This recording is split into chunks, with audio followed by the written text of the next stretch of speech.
Thank you so much. I'm Kaylee Lyons alongside Joe Matthew here in Washington. Well, we're gearing up just a few weeks from now for the first presidential debate between Donald Trump and Joe Biden. That takes place on June 27th in Atlanta. We still don't know, what the exact date will be for the vice presidential debate. That could come in July or August. And we only really know of one person who has agreed to show up to the debate hosted by CBS, and that is Vice President Kamala Harris, of course, knowing that we do not yet have a vice presidential selection from Donald Trump at this time, Jeff. So the campaign's supposed to commit to a debate even though they don't know who's going to attend? I mean, technically they have, right? The Trump campaign agreed to a Fox debate. Yes, not the CBS debate. The CBS-hosted debate is the one that Kamala Harris says she'll be at. Quote, I'm planning on being at the CBS studios in either July or August, she told Politico, presumably, I guess, with or without someone else. So we could have an empty podium debate? Is that what we're talking about? Potentially, which who knows if that would be preferred by the vice president and her team. Because we don't have a name. Yeah. Let's assemble the panel. This is where we begin right now with Jeannie Shanzano, of course, Democratic analyst, Bloomberg Politics contributor, joined today by Republican strategist Chapin Fay from Actum. Great to see you both. What's up with the power play on this one, Jeannie? The playbook at Politico says they got a phone call from Kamala Harris. I don't know how often she's ringing you up, but this is an interesting message. It's almost like she's daring the Trump campaign to commit to something here.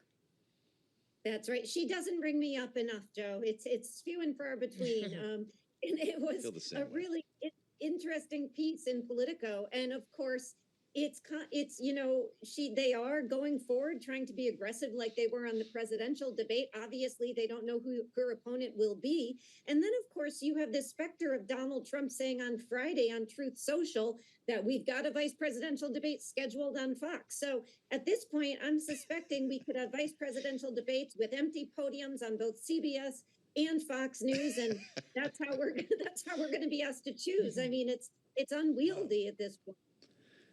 Great process. Yeah, indeed. I guess we do have to consider that it is such an unknown factor who would be debated against by the vice president. Chapin, if you were on the Biden-Harris campaign, who is the opponent you would like to face? The second part of the ticket. Well, as a Republican on the panel, I'm not sure she wants to face any of them. I think, most of the reports we've heard about who's being vetted are all politicians who have their own constituencies, have been doing this for at least some period of time, and have had some level on the main stage, some time on a main stage. And I think for the vice president, normally, I would give the tie goes the runner, tie goes the incumbent. I would put the edge to her. And typical campaign conventional wisdom is if you're the incumbent and you can avoid debates with your little to no name ID challenger, maybe they would prefer her being on stage by herself so as not to elevate any potential opponent. But I think she has the same problem, or maybe to a lesser degree, as some of the other Republican vice presidential candidates. Right? You have to remind the world that you exist, introduce yourself, continue to introduce yourself. I think Kamala has to, like all vice presidents, figure out how to be her own person and step out of the shadow, have a win at the debate, but not overshadow or do anything to hurt the president. So she's got a little bit more pressure on her, I think, going into that. Though introducing yourself to the global stage as an unknown local politician out in the states, if Trump goes that way, is also a big task. So I think that the vice presidential debate is important for both candidates, whoever they may be. Jeannie, we're coming off a weekend in which Donald Trump was busy raising money on the West Coast. He met with some heavy hitters, some big donors last week, and has been turning the tide in this money story here. Unless you're paying attention to Won't Pack Down. This is a really interesting story. Politico suggesting that this new PAC, not to be confused with the Won't Back Down, working with Ron DeSantis, they're going to raise and spend up to $25 million. This is Hollywood pedigree here, Jeannie. We're talking about millennial and Gen Z writers, directors, and producers from Hollywood. Listen to this. These creators with credits from Saturday Night Live to Parks and Recreation have been meeting monthly for the last year in a rented loft-style conference room in downtown LA to figure out how to craft video messaging that will appeal to young voters, the same people you see on campus every day. Are they capable of doing this? They're capable, yes. They've got to sell what's out there, and what's out there is not particularly appealing to young people is the challenge.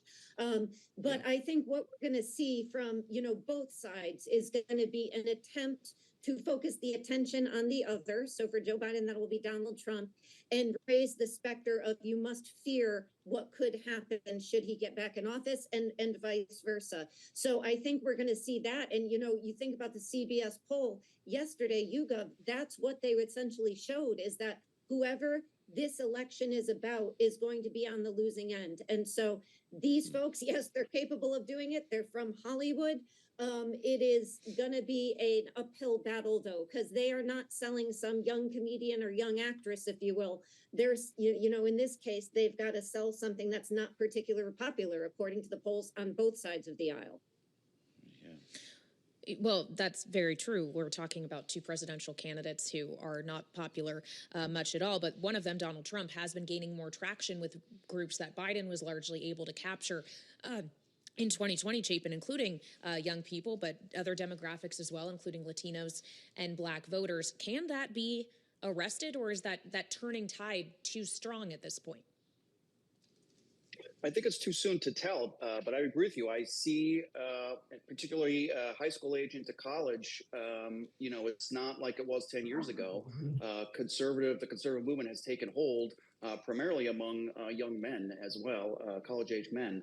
So I do think it's a problem that needs to be addressed. But look, if I'm going to go talk to average everyday Americans throughout the country, I'm not sure Hollywood folks would be my first stop on the top of the list there. And 25 million. This is just real politics. This is a unreliable voting group. And I don't mean that in a disparaging way. I mean, it takes money, effort, resources to get them to vote consistently.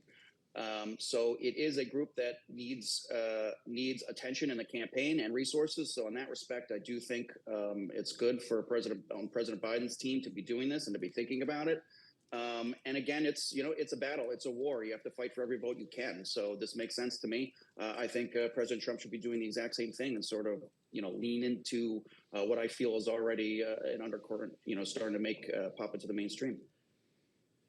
Hey, Jeannie, Donald Trump has a birthday this week. He turned 78 years old on Friday. And as Mike Allen reminded us this morning in Axios, he will then become the oldest person to ever accept the nomination of a major party. Joe Biden was 77 when he did this last, and he'll take that record again later on in the year. But does the Biden campaign need to start reminding people that Donald Trump is not that different in age? Absolutely. Yeah, it's fascinating. What, they're not going to do a big party out there so we can all see it celebrating his birthday? I guess not. They're going to have to talk about it and say the fact is that there's not a lot of difference between our ages. The problem for the Biden team is that Joe Biden, quite frankly, comes off as less energetic than Donald Trump. I mean, we saw it over the weekend. Donald Trump out in the blaring heat. Sure, he was talking about sharks and all kinds of things that made very little sense. But he was out there in the blazing sun with, apparently no monitor working, and he was able to look energetic. So it's the vitality issue that's hurting Biden. But the age they can talk about, but he needs to be out there talking to the press and the American public, as he was over the weekend and jet setting back and forth between Europe to show that he's vital. As he likes to say, he's got to show it, not keep saying it. Kaylee, you were hanging out with alligators over the weekend on a swamp tour in Louisiana. Did you see the Trump bit on the sharks? I'm going to ask everybody this now. If you're on an electric boat with a battery and it's sinking, do you stick with the boat and risk being electrocuted, or do you jump in the water with a shark 10 feet away? He chose to stick with the boat. I think I might do the same. Jeannie, shark or boat? I'm boat. I'm with you. You and Donald. Chapin, do you go for the shark or do you stay in the boat? I have no idea what the right answer is, but I'd probably stay with the boat and would just add that this feels like an apt metaphor for the question voters are going to be answering for in American politics this year. Thank you for both of you humoring me, and apologies to Kaylee. I'll have to think about this a little bit. I think I'd take the chance with the shark. You just punch him in the nose, right? How about that? They go away. You're the one who is rolling with alligators, not me. Great panel. Jeannie Shanzano, Chapin Fay. We thank you both for being with us on the Monday edition of Balance of Power. Let's get up to date on the news. What do you think? Nancy Lyons has world and national news from the Bloomberg 99.1 newsroom.